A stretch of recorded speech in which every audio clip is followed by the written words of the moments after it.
सादा के चौरा मा सादा जैत खम्बा, खम्बा के ऊपर लहरे सादा झंडा।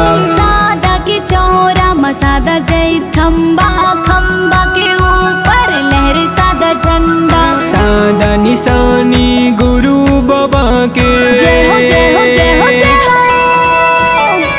सादा निशानी गुरु बाबा के महिमा बताए हो कि बाबा तोरे कि गुरु तोरे महिमा बतावे हो, कि गुरु तोरे गुण लगावे हो, कि बाबा तोरे महिमा बतावे हो, कि गुरु तोरे गुण लगावे हो।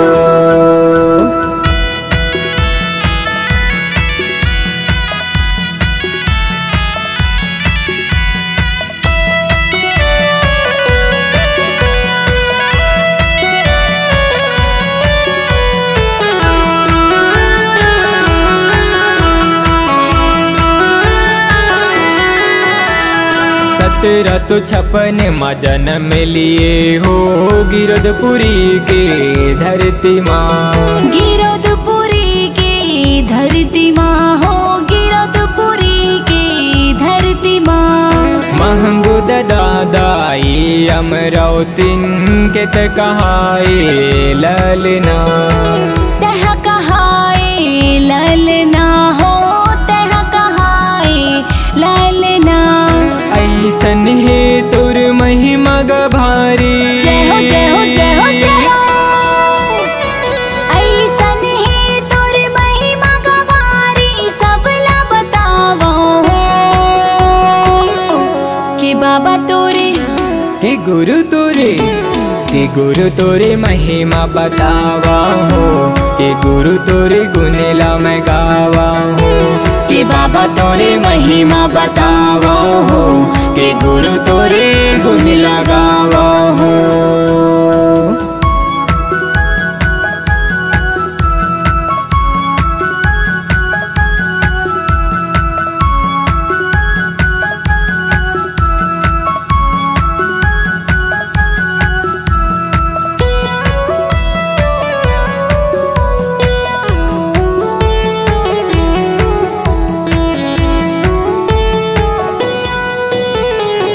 छत पहाड़ी माते बाबा सबके ते ध्यान लगाए हो, सबके ते ध्यान लगाए हो बाबा, सबके ते ध्यान लगाए हो।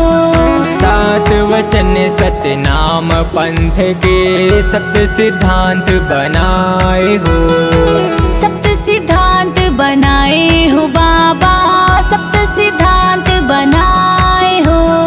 जात पात के भेद भावला, जय हो जय हो जय हो जय हो। जात पात के भेद भावला तय हम मिटाए हो कि बाबा तोरे कि गुरु तोरे, कि बाबा तोरे महिमा बतावा हो, कि गुरु तोरे गुनेला मैं गावा हो, कि बाबा तोरे महिमा बतावा हो, कि गुरु तोरे गुण लगावा हो।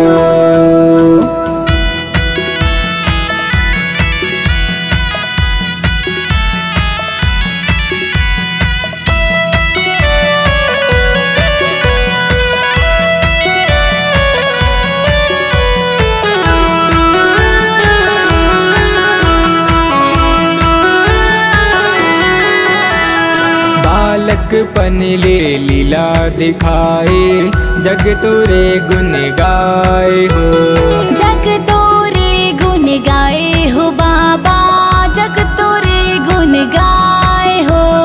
जन जन माते बाबा मोरे सत्य ज्ञान बताए हो, सत्य ज्ञान बताए हो बाबा, सत्य ज्ञान बताए हो।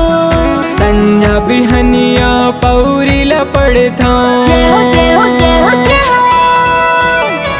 संझा बिहनिया पौरी लपड़था, निस दिन माथे नवावा कि बाबा तोरे कि गुरु तोरे, के गुरु तोरी महिमा बतावा हो, के गुरु तोरी गुण ला मैं गावा हो, के बाबा तोरी महिमा बतावा हो, के गुरु तोरे गुण लगावा हो। सादा के चौरा मा सादा जय खम्बा, खम्बा के ऊपर लहरे सादा झंडा। सादा के चौरा मा सादा जय खम्बा, खम्बा के ऊपर लहरे सादा झंडा। सादा निशानी गुरु बाबा के, जय हो जय हो जय हो जय हो। सादा निशानी गुरु बाबा के महिमा बताए हो,